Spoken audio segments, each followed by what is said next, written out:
அனைவருக்கும் என் அன்பான வணக்கம். ஆண்டன் செக்காவ்ங்கிற ரஷ்ய எழுத்தாளர் எழுதிய ஒரு சின்ன சிறுகதை. அதாவது ஒரு குதிரை வண்டிக்காரன் இருக்கான்.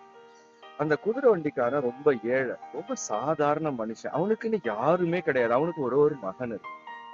அவன் தன்னுடைய மனசுல உள்ளதை ஷேர் பண்ணிக்க கூட யாருமே கிடையாது. அவன் பாட்டுக்கு அவனுடைய வாழ்க்கையை பார்த்துக்கிட்டே இருக்கான்.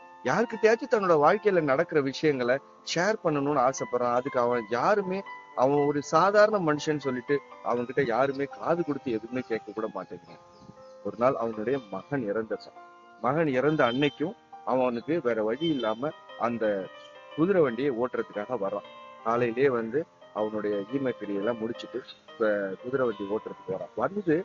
தன் மனசுல இருக்கக்கூடிய அந்த துக்கம், தன்னுடைய ஒரே மகன், அவனுக்காக தான் இவ்வளவு தூரம் ஓடுறான், ஓடியாடுறான். அந்த மகன் இறந்த துக்கத்தை யாருக்காச்சும் ஷேர் பண்ணணும்னு நினைக்கிறான். யார் அவனுக்கு இருக்கா? அவனுடைய பயணிகள் தானே அவனுக்கு இருக்காங்க. பயணிகள் ஒருத்தர் ஏறி உட்கார்றாரு. அவர்கிட்ட இன்னைக்கு காலையில எனக்கு என்ன நடந்தது தெரியுமா, எங்க வீட்டுல என்ன நடந்தது தெரியுமா அப்படின்னு சொல்றான். யோ, இதெல்லாம் கேட்கையா நாங்க உட்கார்ந்துருக்கேன், நானே ஒரு அவசரமா போயிட்டு இருக்கேன், வாயை மூடிட்டு வண்டியை ஓட்டியா அப்படின்னு சொல்றாரு.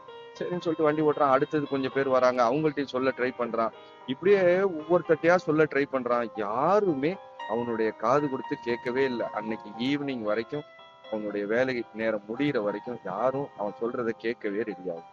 ரொம்ப வருத்தப்படுறான். கடைசியா போய் தன்னுடைய குதிரைகளை எல்லாம் அவுத்து தண்ணி கட்டிட்டு அந்த குதிரைகிட்ட நின்று அதை தடவிட்டு அப்படியே சொல்றான், என்னுடைய துக்கத்தை சொல்றதுக்கு கூட யாரும் இல்லை, நீதான் இருக்க, நீனாலும் கேளு அப்படின்னு சொல்லிட்டு இந்த ஒரே மகனை நான் எவ்வளவு ஆசையா வளர்த்தேன்.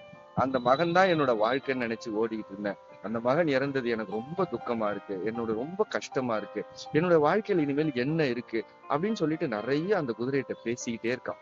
அந்த குதிரை அமைதியா கேட்டுக்கிட்டு இருக்கு.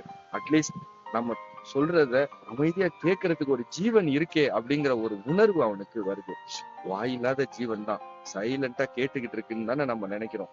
அந்த குதிரை அந்த கண்கள்ல தண்ணி விட்டு அழுது. ஓகே, அப்போ அவ அந்த அந்த வாயில்லாத ஜீவனுக்கு கூட தன்னுடைய முதலாளி அவன் எவ்வளவு கஷ்டத்துல இருக்காங்கிறத உணர்ந்துக்க முடியுது. ஆனா நம்ம சக மனிதர்களோட கஷ்டத்தை காது குத்து கூட கேட்கறதுக்கு நம்ம ரெடியா இல்லை. அந்த அந்த அளவுக்கு சார்ந்தே நாம ஓடிக்கிட்டு இருக்கோம். நாம தான் எல்லாம், நம்மளோட உலகம் தான், நம்மளுக்காக தான் இந்த உலகம் இயங்கிக்கிட்டு இருக்கு.